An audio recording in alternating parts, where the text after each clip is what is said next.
Hello, I'm Anthony David Hobbs, and this is my review of Battlestar Galactica, more specifically Episode 6, The Lost Warrior. Now, when I first saw this episode, well, the first episode I ever saw when I was 7, all the way through, was Episode 5, and I really enjoyed it. Well, that's an understatement. No, I was so impressed of all the non-stop action, I thought this is the greatest television show ever. The next episode I saw was Episode 6, and I thought it was a terrible episode, an appalling story. Oh, okay, so from one extreme to the other, thinking something's really great and then thinking it's really awful. Then I saw this episode again, 10 years later, and still thought it was appalling. Then years after that, I saw the Lost Warrior episode again, and it wasn't that bad. No, I thought it was a good story this time and raised some interesting issues. Okay, so I warmed to it, I liked it a lot more, yeah. Okay, so why did I dislike it so much in the first place? Well, this episode concerns cowboys, a planet where all the people living like 19th century cowboys. And I just thought that's silly, that's dumb, It doesn't make any sense. Yeah, it's inconsistent, yeah. Well, put it this way. If there was a robot in an episode of Robin Hood, that would look ridiculous, yeah. Or if you had a Care Bear in a Frankenstein movie, that would be absurd. What would a Care Bear be doing in a horror movie? Yeah. What would cowboys be doing in an episode of Battlestar Galactica? It's nonsensical. It's ridiculous. Yeah. However, why did I warm to this episode years later? Well, because I observed something. Like in the episodes to come, we see an episode where the Cylons are in like a medieval castle on a different planet, because the people that built that medieval castle are the ancestors to medieval castle people that go to Earth many years later. In episodes in the future after that, we see the Eastern Alliance and the Western Alliance. Well, that's a pun on East meets West, the Cold War. Again, the ancestors are the people that do that in the 20th century on Earth. So in other words, history keeps repeating itself. It's on a loop, it's on a circle, yeah. So things our ancestors did are repeated in what they do here. So that was an interesting concept, history repeating itself, yeah. Our ancestors are not so very different to ourselves, yeah. There are contrasts and connections between us and them. And, so that's what makes Battlestar Galactica a little bit different to Star Trek. In Star Trek, they visit alien planets and see alien cultures. In Battlestar Galactica, the crew on board the Battlestar are exploring. Well, they're on the run from the Cylons. Yes, they're desperate to live. They're not exploring for fun. And when they visit alien planets, they don't meet aliens per se. No, they are human.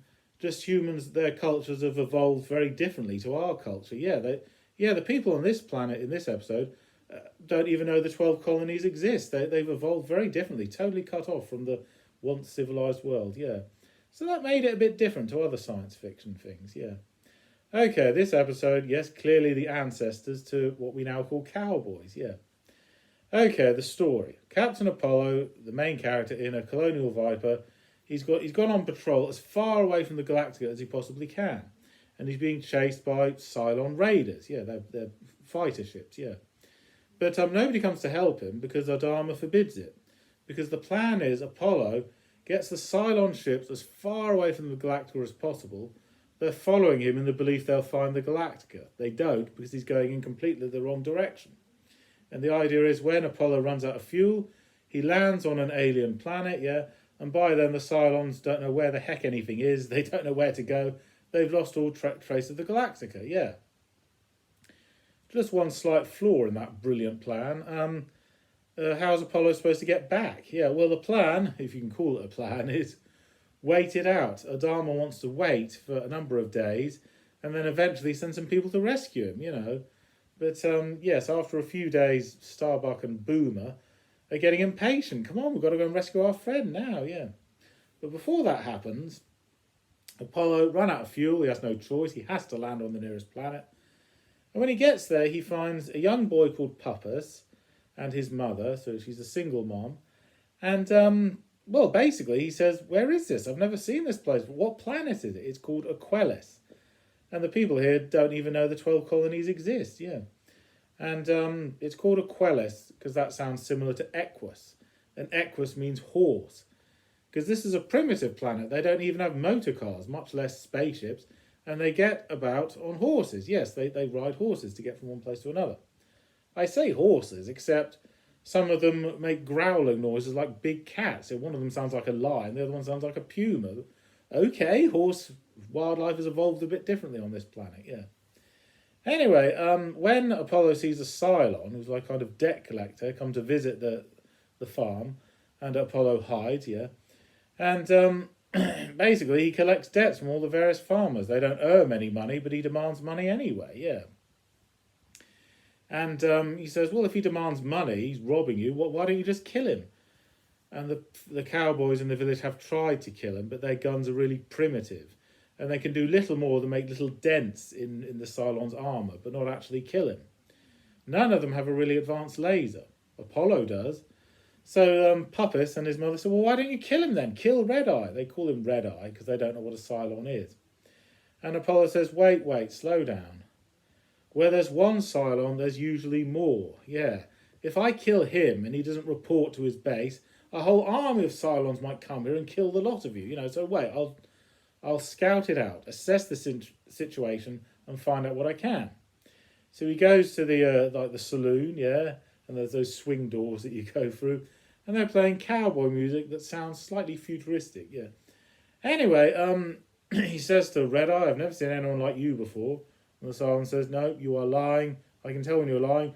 Why are you so interested in me all of a sudden? And Apollo makes something up and says, well, because I want to work for you.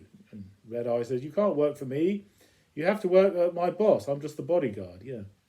And there's a cowboy dressed all in white. And he gets all the money. He gets the profits. He sends the Cylon Red Eye to collect money, a big fraction of all what the farmers earn. Well, why do they put up with it then? Well, because no weapon can kill him. He can't be destroyed. Yeah, so they have no choice. In other words, the Cylon, it's like a protection racket. Yes, he's a debt collector, even though technically none of them owe them any money. It's theft, yeah. And how did this all start? Yeah, well, we go back to the Galactica. We see Boxy drinking with the pilots. They're drinking fruit juice, yeah, because he's not allowed to drink alcohol. Oh, yeah, and on the mugs that they drink out of, there's the symbol of the eagle. Because we have the symbol of the eagle on the pilot's helmet. So the eagle represents the power of the Galactica, yeah. And then anyway, then Apollo, he finds out from another woman that's working for the man dressed in the white cowboy suit. A bit like Boss Hogg, actually, only this was this the same year as Dukes of Hazzard or a little bit sooner? Anyway, it's a corrupt man dressed in white. And then the woman that works for him says to Apollo, another spaceship, different to yours, crashed. There were two others like Red Eye, two other Cylons, but they were completely destroyed beyond repair. Red Eye came out, and he had a big dent in his head, in his circuits in his brain. And when he met the white cowboy, he said, by your command. Yes, because he's programmed to obey the Imperious leader. He is compelled to obey. That's what the robots do, to give them a sense of purpose. So he's mistaken that the cowboy dressed in white as his leader. He's made a terrible mistake, obviously, but the white cowboy takes full advantage of this and thinks, oh, if he thinks I'm his master, he orders him to be a debt collector on pain of death, and he makes loads and loads of money. And yes, in real life, in cowboy times, that did happen. Debt collectors that didn't own land would go around and threaten to kill people if they didn't give them a big fraction of their money, yeah. Anyway, so in other words, afterwards, Apollo learns that the Cylons don't know this planet even exists. They don't know this Cylon is here. So therefore, if I kill him, yes, then the Cylon Empire will be none the wiser, yeah. So he challenges Red Eye to a fight. So yes, it's just like a Western. Yes, the fastest gun in the West, yeah. And, oh yeah, normally Cylons have a rifle, but in this one he has a small laser pistol, yeah. And Red Eye can move really fast when he draws. How can he move so fast? I thought Cylons were slow moving. Well, anyway, this one can move faster. But not as fast as Apollo. Apollo's just a smidgen faster, but it's fast enough to kill him, and then he falls down dead, yeah. Again, we don't see a laser beam come out the pistol. No, just flashing lights. You just have to imagine the laser beam, yeah. And, yeah, the Cylon is dead, so all the people are very happy because the bad guy doesn't have his bodyguard anymore, yeah. One issue that is never raised. The people of the Galactica are desperate to find a home where they're safe from the Cylons. Well, the planet Aquelis, the rest of the Cylon Empire don't even know this place exists. So why don't they live there, live happily there in peace? Well, there's two sides to that coin. They could live there safely if the Cylon Empire in general don't know this planet exists, but without the Galactica, that they wouldn't have modern weapons to defend themselves, and they'd be in a lot of trouble if the Cylons ever did find the planet. Yeah, so there is no right or wrong answer to that statement. It's a matter of opinion. Yeah. Well, Apollo decides he wants to get home. Yeah, and on his way back home through space, Apollo and Boomer are in their Vipers to greet him, and they lead him back to the Galactica. Yeah, so happy ending. Yeah, and Puppis looks up at the stars. He thinks, he hopes, great warriors will return to this planet. And I suppose I just have to say it.